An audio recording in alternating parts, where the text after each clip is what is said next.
అవన్నీ పండే వేసి తరగడి స్నానం వేసి సొమ్ములాపుకుంటే మనకు మరాలు ముత్యాలు పడతాయి.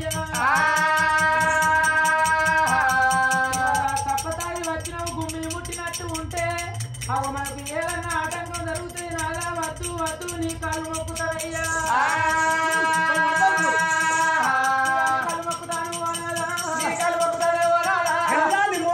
బంధుకు నూపించిండు. ఎంత పదిలాడిన కానీ ఇంట్లో నేను ముందు నాలుగు సంపన్న తాగిన అయితే ఏమి ఎత్తుందో అర్థం అయితే లేదు.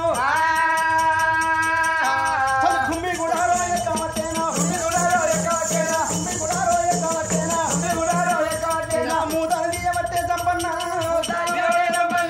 మూతలు తీసేవరకల్లా మూత లోపల ఏమి కాడత్తలేవు అన్ని మాయమైపోయినాయి. నానాడు చూస్తున్న లోకాల శంకరులు ఒరే ముది రాజా అని తప్పటోళ్ళు కాదు, రా పనికి పంకటోళ్ళు కాదు, రా కళ్ళ లోపల వద్దమానేటోళ్ళు కాదు, సత్యవంతులు సామాజికులు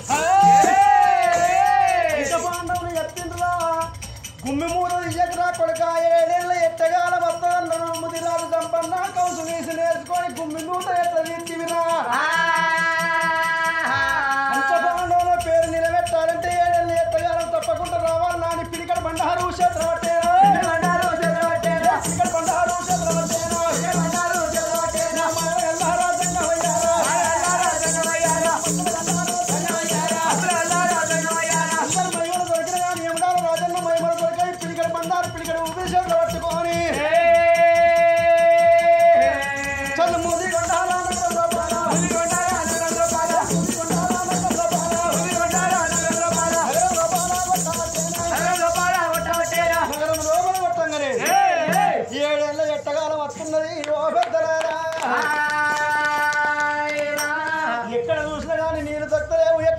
గడ్డి దొక్కలేవు. మళ్ళీ పువ్వులోనే మడుగులు ఎండిపోతున్నాయి, బంతి పువ్వులోనే బాగా ఎండిపోతున్నాయి, శనగ పువ్వులోనే చెరువులు ఎండిపోతున్నాయి.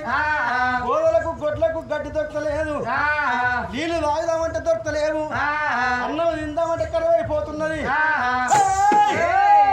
ఎండలు దగదగ దగదగ మెరుస్తున్నాయి. ఎట్లా వెయ్యాలి ఏమి కాత ఓ ఓ అనుకుంటా ప్రజలందరూ ఏడుస్తున్నారు. ఓ పెద్దలారా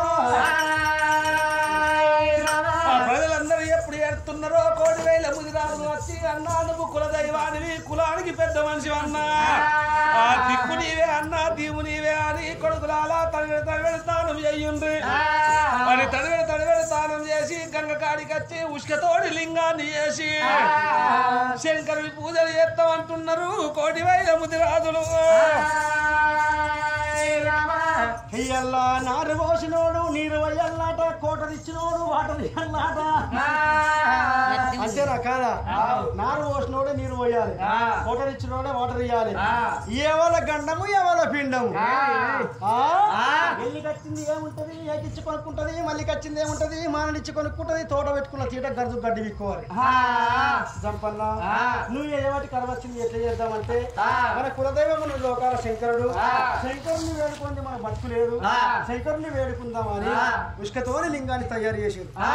కోటి వేల ముదిరాజులందరూ కొంగులు మొతాన పెట్టుకొని తండ్రి లోకాల శంకర ముదిరాజు సంపన్న ఎయ్యబట్టి మా పట్నం లోపల కరవచ్చింది తండ్రి. ఈ కరువును కాపాడేదానికి, మమ్మల్ని కాపాడేదానికి, భూలోకనగరాన్ని కాపాడేదానికి నువ్వే దిగి రావాలనయ్యా అని తడిబెడి తానాలి వేసిరు. కోటి వేల ముదిరాజులు ఓ ఓ అని కొరుకుంటా ఓం నమః శివాయ పూజలు కట్టుకుంటా